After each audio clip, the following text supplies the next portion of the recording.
Led Zeppelin's iconic movie ends with the band leaving Madison Square Garden, heading to the airport, and flying home. But what if that isn't the real timeline at all? What if this ending is an illusion, and the plane we're watching is actually taking them to a show days before New York City? The destination isn't home, it's Pittsburgh. A journey that barely survived the final cut, and one that quietly reshapes how this film tells its story.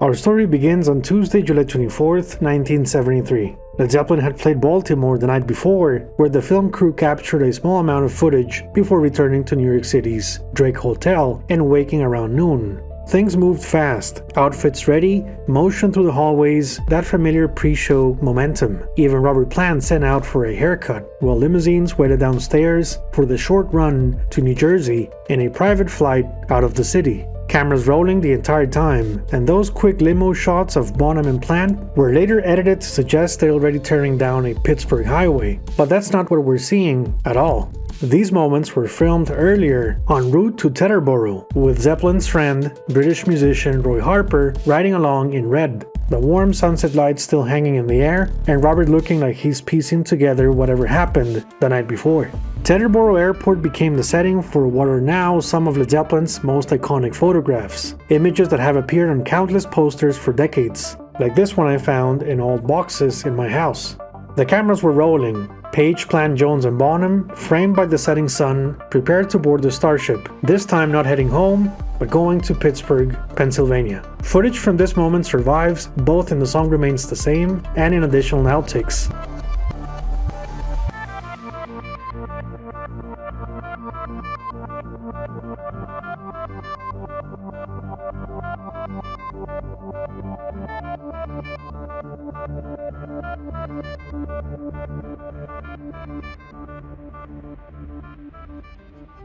Led Zeppelin had first played Pittsburgh in March 1970. No Stairway to Heaven yet, just the first 3 albums, earning roughly $36,000 at the sold-out Civic Arena. That same year, finishing touches were being added to Three Rivers Stadium, which opened in July 1970. But Pittsburgh fans would have to wait 3 long years before the band returned. Philadelphia had hosted Zeppelin in 1972, but now the focus shifted west, a 40,000 ticket night at Three Rivers Stadium. There had been just 6 music events since its grand opening, beginning with a September 18, 1970 show headlined by Aretha Franklin. Rock and roll didn't arrive until 1972, with summer concerts by Three Dog Night and Alice Cooper, supported by additional acts. In July 1973, the venue hosted an ambitious 2-day jazz festival featuring a star-studded lineup, drawing a combined total of roughly 16,000 ticket buyers. But despite their best efforts, Three Rivers Stadium had yet to witness a true blockbuster event, a moment that would arrive just 10 days later. Visually, the venue fit the era, part of a new generation of large, multi-level seating stadiums rising across the country in cities like St. Louis, Cincinnati, Philadelphia, and Oakland. They had played Atlanta's Fulton County Stadium earlier that May, but there was no film crew present. Plans for a feature film wouldn't solidify until mid-July. A historic Tampa show followed, preserved only through newsreel footage. By the time that Zeppelin boarded that plane in New Jersey, Pittsburgh had become a major moment, a massive outdoor show, a new stadium, and cameras finally ready to document it.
Led Zeppelin landed at Pittsburgh International Airport around 5:30 p.m. A second camera unit was already there to grab an establishing long shot where 2 local police cars are visible. One clearly marked City of Pittsburgh, and the pilot looks relieved to arrive safely.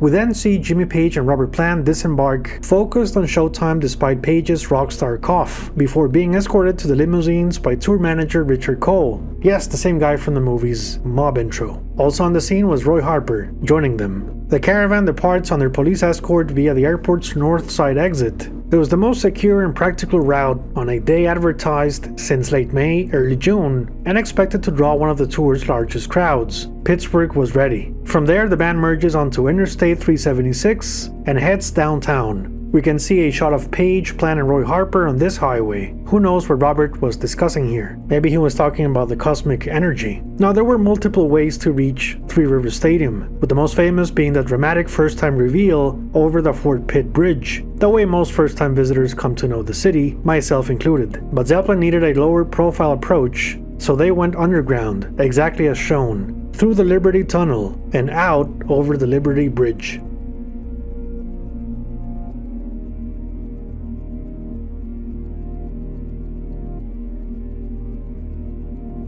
A sequence that simply cannot be New York City, despite the film's jarring cut to Fifth Avenue and back to New Jersey. Quite the editing job, right? We have precious outtakes of the caravan arriving at Three Rivers Stadium, and it's an imposing scene, the kind of entrance that perfectly captures the scale of rock and roll business in 1973. Larger than life, a true rite of passage for fans. The show was scheduled to begin at 8 p.m., but was delayed by approximately 53 minutes, as rowdy crowds clashed with police. Fortunately, the situation didn't escalate, though a 30% chance of rain still loomed over the evening. Everyone kept their fingers crossed, including the band's film crew. The last thing they wanted was cameras getting wet, and then we wouldn't have The Song Remains the Same at all. Because this was an outdoor show, and Zeppelin had already booked a mobile recording unit for their upcoming New York City run, it's unlikely Pittsburgh was professionally recorded for audio, but visuals do exist. One appears on a Led Zeppelin DVD menu, just 3 seconds of footage, and based on Jimmy Page's posture, it appears to be during Dazed and Confused. 3 seconds that raise a much bigger question: how much footage did the film crew actually capture here? And then there's the moment, hiding in plain sight, a brief audience shot that made the final cut on the 1976 film, appearing at the very end of Since I've Been Loving You. That 6-second crowd shot is Pittsburgh, identifiable by the multi-level seating in the back and by a remarkable detail most viewers miss: a flying dove. It flashes by so quickly you barely see it. But here's the twist: the film's opening credits, featuring the flying dove, were also shot in Pittsburgh. Something only possible at an open-air concert, and that same image is later reused right before the Madison Square Garden performances begin, completing the illusion. Look closer at the audience shot, and you'll even spot a fan holding a dove, wearing what appears to be a Pittsburgh Pirates shirt. Additional 8mm footage survives as well. Jimmy Page in matching white jacket and trousers, nearly identical to what he wore at the May 1973 Tampa show, and Bonham in a red shirt, an unusual choice for the tour, first worn at the July 10th Milwaukee show, a color variation of his familiar spiderweb design. One of Bonham's Pittsburgh photos was later used on a Led Zeppelin poster you've almost certainly seen. This performance was a crucial test drive for the film crew. It was a proving ground, learning how to shoot the band, what angles worked, and what moments mattered, during what many consider Zeppelin's instrumental and performance peak. But because Page had commissioned a custom outfit he would premiere in New York City, it makes sense that the official onstage movie footage wasn't shot here. The playing was tight, the night was powerful, but Jimmy wanted to perform for the camera. And if you want to go deeper into how that look evolved and why that suit became so important to the film itself, I break that down in detail in my Dragon Suit episode here on the channel. I visited Pittsburgh in 2019 on a corporate trip with no intention of thinking about Led Zeppelin's movie at all, and none of my corporate team had Zeppelin on their radar either. But the moment we landed, the highway felt strangely familiar. Staying at the Hilton in Robinson Township felt like being on tour. And every morning on the commute, I played a couple of tracks from The Song Remains the Same on Spotify, wearing a Haggard's blazer and half-jokingly feeling like Jimmy Page, as if the music was trying to tell me something. Days downtown digging for records at Attic Records, The Exchange, and Jerry's Records made it all click, And when the Uber went through the Liberty Tunnel, I actually shouted, "Man, this is not New York City. The movie was wrong." Three Rivers Stadium was long gone, but standing at Point State Park with the July 24th bootleg in my ears was enough. I felt Led Zeppelin's energy right there, closer than I expected, and thanks to a friendly local musician, I ended up playing a guest spot at Pastoli's Pizzeria, which somehow sealed the deal. When I left Pittsburgh, a part of me stayed behind, because for reasons I still can't fully explain, it felt like home. Compiling the footage for this episode forces a lingering question. Was Pittsburgh intentional or purely accidental? They were already risking daylight, the highway scenes are dark, and you can almost imagine what would have happened if they'd arrived any later. Whether by instinct or circumstance, the film crew captured something here that New York never could. Arrival, movement, scale, and the visual language of a band entering America. Manhattan offered no true entrance beyond a hotel drive to Madison Square Garden, and in that absence, Pittsburgh quietly filled the gap, shaping the film's opening before New York ever entered the frame. The fact the film's closing imagery came from New Jersey only deepens the question. How much of this was actually planned? And if none of it was, you can almost feel the pressure in the editing room, as the movie was later assembled around what already existed. Which raises one final question. Once the film learned how to begin in Pittsburgh, how was New York constructed on top of it? That's where the illusion reaches its peak, and that's exactly what the New York episode exposes. This is tomorrow.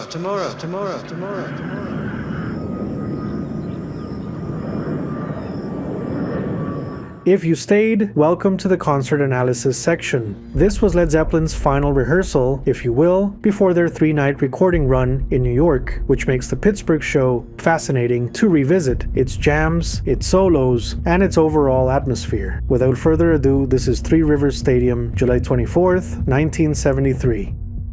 If there's any problem tonight, the Allman Brothers will not be here on the 24th. It's up to you. Led Zeppelin will do over 3 hours if there are no problems.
More than can be said for us, lot. Anyway, I should take a drink of tea first. Since I remember coming here, do you remember the last time we came here? Anybody made that concert downtown? It was obviously in the days when women wore brassieres because we scored a few.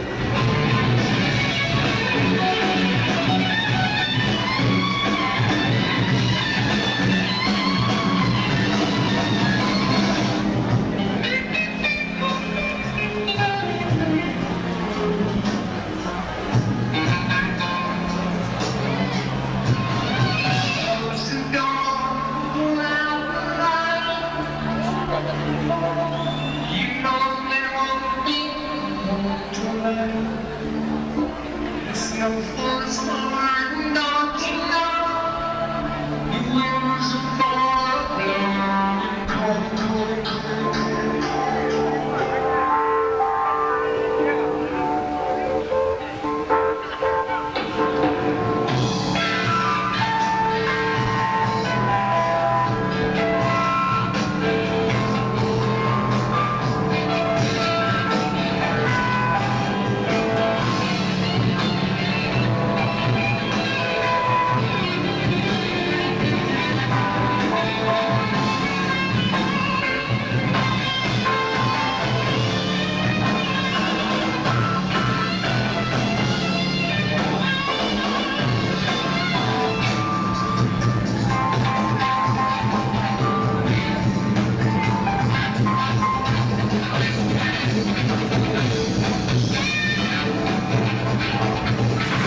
time we did this song, this next song in Pittsburgh, I remember I scored about 5 pairs of ladies' underwear.